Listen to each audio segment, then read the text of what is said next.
आप में से बहुत सारे स्टूडेंट्स चाहते हैं कि सीए फर्म में अप्लाई करें, बट प्रॉब्लम ये आती है कि ये आइडिया नहीं होता है कि सीए फर्म में क्या वर्क होता है। तो सीए फर्म से रिलेटेड पूरी एक सीरीज आ रही है जिसमें कि ये थर्ड वीडियो है। तो इस वीडियो में हम डिस्कस करने वाले हैं, जैसा कि थंबनेल में आपने देख ही लिया होगा, कि सीए फर्म में एक्चुअल में वर्क होता क्या है। तो उसके लिए मैं आपको देखो, आपको ये पता होना चाहिए कि सीए फर्म्स ना बहुत सारे तरीके की हो सकती है। मतलब सीए का जो फील्ड होता है ना, सीए का जो वर्क होता है वो बहुत ज्यादा वाइड होता है। तो मतलब एक सीए बहुत तरीके की सर्विसेज में से कोई एक सर्विस प्रोवाइड कर रहा हो, ऐसे पूरे पूरे चांसेस है। तो अब जब हम फर्म की बात करते हैं तो दो तरीके की हम कैटेगराइज कर सकते हैं फर्म्स को, टू वेज में।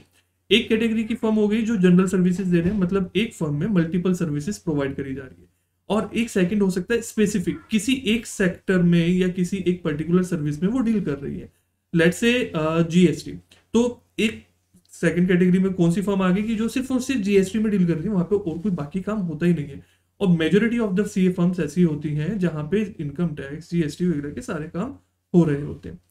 तो मैं अब जनरल बात करता हूँ कि किस तरीके की फर्म्स होती हैं। तो उसके अंदर वर्क होता है टैक्सेशन का। टैक्सेशन के अंदर इनकम टैक्स और जीएसटी दोनों तरीके के वर्क इंक्लूड हो जाते हैं। फिर इसके अलावा जो एक मेजर वर्क रहता है वो होता है ऑडिटिंग का।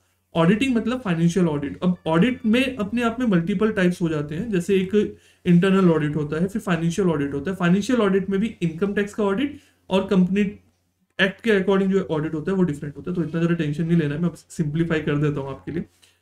जो मैक्सिमम फर्म्स होंगी वहां पे आपको एक तो काम मिलेगा इनकम टैक्स का देखने को, एक आपको मिलेगा जीएसटी का, थर्ड अकाउंटिंग का भी कुछ फर्म्स काम करती हैं, बुक कीपिंग से रिलेटेड वर्क करती हैं, तो वो एक वर्क मिलेगा, और फोर्थ वहां पे वर्क होगा ऑडिटिंग का। ठीक है। अब जो इनकम टैक्स और जीएसटी, ये तो वाइड रेंज है, तो यहाँ पे mainly return filing, registration, consultancy, इससे रिलेटेड वर्क होता है। बाकी बहुत सारी एक्सपर्टाइज लेवल में जाती हैं फर्म्स, तो वो बाद की चीज हो जाती है। तो वहां पे मतलब लिटिगेशंस में हो सकता है, इन टैक्स में लिटिगेशन में डील कर रही है, ये रिफंड्स में डील कर रही है, तो इस बारीकी लेवल तक भी जाती हैं फर्म्स की, सिर्फ वो ही काम वहां पे होता है। बट ऐसी फर्म्स आपको बहुत लिमिटेड मिलेगी। फिर जैसे मैंने आपको बताया ऑडिट। अब ऑडिट मैंने आपको एक इंटरनल ऑडिट बताया और एक फाइनेंशियल ऑडिट बताया, जो कि नॉर्मली एक्सटर्नल ऑडिट के उसमें काउंट हो जाता है। तो एक तो होता है कि गवर्नमेंट का रूल है, चाहे वो इनकम टैक्स के अंदर है चाहे वो कंपनी के अंदर है, वहां पे क्लाइंट को कुछ रूल्स होते हैं कि अगर आप उस क्राइटेरिया में फॉल कर रहे हैं, जिन्होंने इनकम टैक्स का कोर्स किया होगा उनको आइडिया होगा, तो आपको ऑडिट कराना कंपलसरी हो जाता है। तो वहां पे उन कंपनी को ऑडिट कराना ही कराना है। कुछ इंटरनल ऑडिट होते हैं। इंटरनल ऑडिट मैक्सिमम केस में जो आपको मिलेंगे आपके सीएस के पास में, वो वॉलंटरी होंगे, कंपनी अपनी इच्छा से करा रही होती है।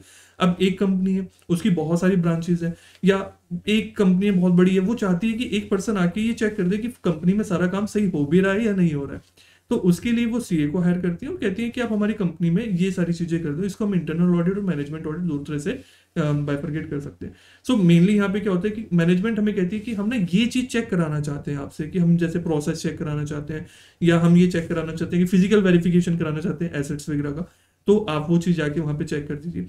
तो इस तरीके का काम आपको वहां पे करने के लिए मिलता है। और जो फाइनेंशियल ऑडिट से रिलेटेड नॉर्मली वो इंटरनल भी हो सकता है, बट मेजरली वो मैंडेटरी वाला जो गवर्नमेंट की तरफ से होता है वो ऑडिट होता है। अब इसमें आपके लिए क्या इंपॉर्टेंट है, आप क्या सीखें। अगर देखिए स्टार्टिंग में आपको जाना है और आपको आइडिया नहीं है कि इन फील्ड्स के बारे में, आप ये वीडियो देख रहे हैं तो मोस्ट प्रोबेबली आपको बहुत ज्यादा आइडिया नहीं होगा। सो बेटर है कि आप स्टार्टिंग में सारी चीजों को एक्सप्लोर करें, मेनली अपनी स्किल्स जो डेवलप करें आप, वो जीएसटी, इनकम टैक्स और अकाउंटिंग, मतलब ये जो बुक कीपिंग से रिलेटेड वर्क हो गया ना, वो ये तीन जैसे ही आप करेंगे, ऑडिटिंग अपने आप आपकी स्ट्रांग होती चली जाएगी। क्योंकि ऑडिटिंग सीखी नहीं जा सकती, इसके ऊपर भी मैंने एक डेडिकेटेड वीडियो करी है, आप audit bye CA Piyush Gupta करके यूट्यूब पे सर्च कर लेना, तो वहां पे मिल जाएगा। तो उसमें आपको पूरा का पूरा मैंने एक्सप्लेन किया है कि ऑडिट आप ऐसे ऑनलाइन नहीं सीख सकते हो या किसी भी कोर्स में नहीं सीख सकते हो। आपको अगर टैक्सेशन वगैरह की नॉलेज है तो उसके बाद उसी को चेक करना ऑडिट कहलाता है। सो जैसे जैसे आप रियल वर्क में जाएंगे ना, ऑडिट करने जाएंगे, तो आपको ये सारी नॉलेज वहां पे प्रैक्टिकली ओवर द टाइम ही आएगी। सो बस उसके लिए इंपॉर्टेंट है कि आप अपने टैक्सेशन और अकाउंटिंग की जो स्किल्स हैं, प्रैक्टिकल स्किल्स, उनको अच्छे से स्ट्रॉन्ग कर लो रूल्स रेगुलेशंस के साथ में।